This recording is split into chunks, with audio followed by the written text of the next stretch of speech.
In this video, we're going to cover how to create a rate card, who to pitch a rate card to, and why building long-lasting client journey relationships is important. So if you follow the channel, you know that I am a freelance videographer, and if you don't follow the channel, make sure to do so as I drop a bunch of filmmaking gems on here, and be sure to actually follow me on my Instagram right here. I drop a lot of behind the scenes, and if you guys ever have questions about filmmaking in general, you can just DM me. I get back to every single one of my DMs. So one thing that I've noticed in my city that I live in, and I don't live in a huge city by any means, but a lot of the really experienced videographers are either working at a video production company, or those really good videographers are business owners and own the video production companies. Now, with that being said, there's a lot of opportunity as a freelance videographer to pitch your services on a contract-to-contract basis to companies. But if you're an experienced videographer who is talented and you know this, but you're just not getting work and haven't been pitching a rate card to video production companies in your area or marketing agencies, this process can actually get you passive work without having to door knock or cold call email pitch clients. So this is how I structure my rate card. So a full day shoot is $1,500, a half day shoot is $1,000, and then I charge $100 per hour for editing. And this is exactly what my rate card looks like in an email pitch. Now, underneath my rate card, I always felt it was important to actually list off all of the camera gear that I most commonly use on set. So I list off my camera bodies that I own, my lenses, my audio equipment, a gimbal, a drone, which I actually write down in bold lettering that I do not own a drone, nor am I a licensed drone pilot. Now, if you are a licensed drone pilot or own a drone or are comfortable flying illegally, I would actually put this down in your equipment section underneath your rate card, because a lot of companies will be requesting drone footage. And if you are a licensed drone pilot, that is actually a really big plus for securing jobs and, just having that in your back pocket. And this is what my equipment list looks like in a typical email rate card pitch. Okay, so why is a highlight reel so important?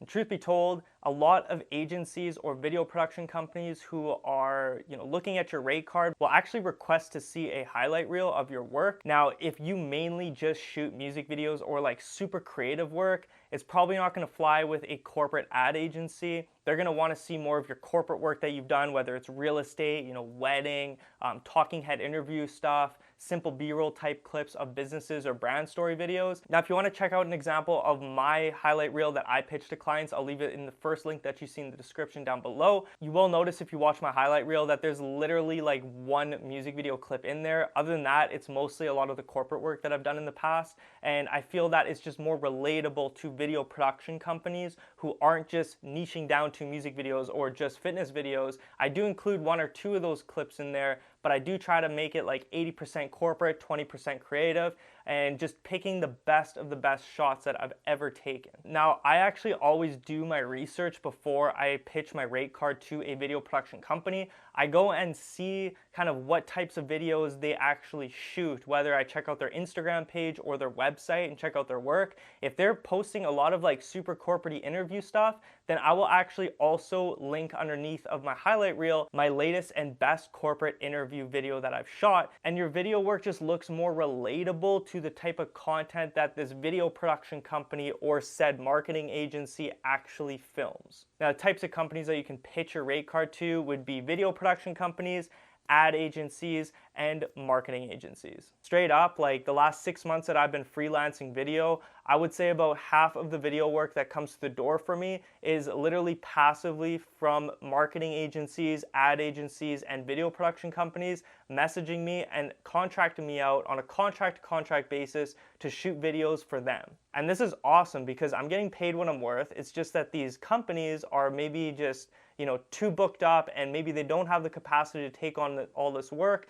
and they need their client videos shot and edited by a reliable freelancer. And building these relationships is really important, and we're going to get into that a little later on in this video. Now, you might be asking, do I just get hired out to shoot video or edit video? Like, what's the deal there? Like, am I just pulling up on set, leaving, or am I taking the footage and editing as well? And that solely comes down to whatever the agency wants. There's one marketing agency that I do a lot of contract work for, where they literally just send me out for the shoot, I shoot everything, I upload everything to Google Drive, they download the files, and away I go. I get paid my, $1,500 or $1,000 for my full day shoot, wipe my hands clean, and I'm done and on to the next project. Now, I would say that a lot of the video production companies, not so much the ad agencies and the marketing agencies, will have me actually edit the footage, but then they will request all of the raw files. So they'll just give me a hard drive to upload all the raw files onto, which is really nice because then you get a full project's worth. And I just wrapped up a project that I was contracted out to do,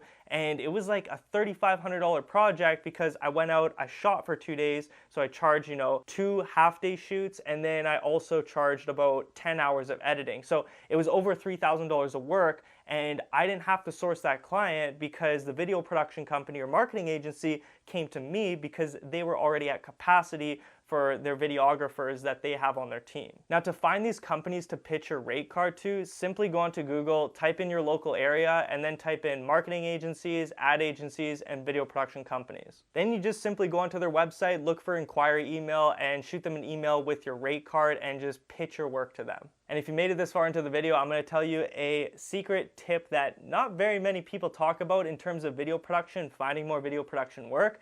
But utilize LinkedIn. Start using LinkedIn, because when you're using LinkedIn and pitching your rate cards or just pitching yourself as a videographer to these companies, you can literally get in direct contact with the CEOs and the founders of these companies by literally just shooting them a message on LinkedIn and connecting with them on LinkedIn. Now, the great thing about LinkedIn is when somebody opens your message on LinkedIn or they connect with you, they're already in a business mindset when they're on that app. They're not there for entertainment purposes. They're not there to aimlessly scroll. They're there for one thing and one thing only, and that is to make business connections. So utilize LinkedIn, and this is a great place to, surf around to see if you can find these founders and high up people at these marketing agencies or ad agencies or even video production companies. Now, there's about 6 companies that have my rate card. I would say 2 of the 6 hire me out fairly regularly. So I have actually gone through and modified my rate card, which they actually requested,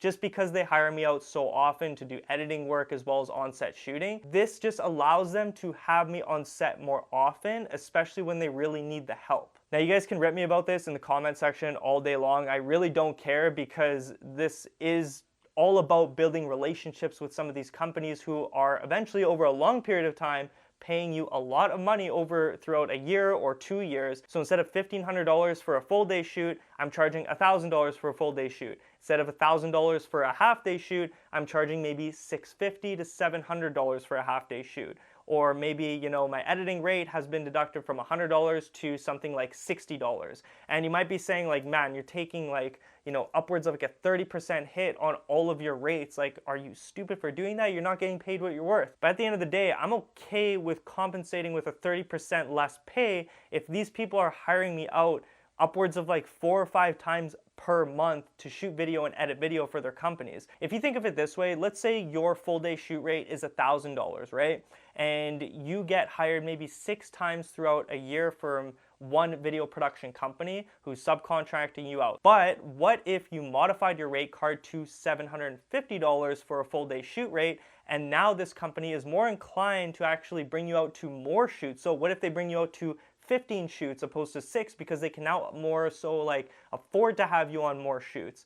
At this point, you're now making $11,250 in that 1 year of working, because they're hiring you out for more. You might be taking a bit of a pay cut, but they are keeping you busier because they can afford to bring you out onto more sets or take on more editing jobs. And this ultimately is called a client journey. You want to create these client journeys with these businesses. So at the end of the day, over time, modifying your rate card for specific companies is only going to make you more money in the long run, even if you do take a little bit of a short-term hit. Now, one thing I did want to mention, I hate asking for money from you guys, but if you guys want a really in-depth way on how to actually figure out what your worth is as a videographer money-wise, click the second link that you see down in the description. I do have a full videographer pricing guide on how you can kind of, figure out what your time is worth per hour, how to figure out what your shoot rate is worth, your editing rate, and so much more. So definitely go click that down below. It's a really short ebook, and it will teach you everything you need to know about how to price your work as a videographer. If you do go and pitch businesses on your rate card and you do land a video from pitching your rate card,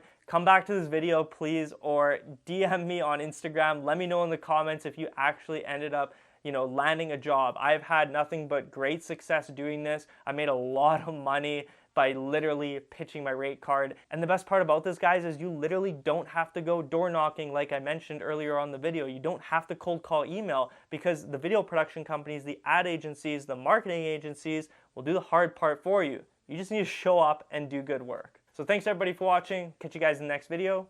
Peace.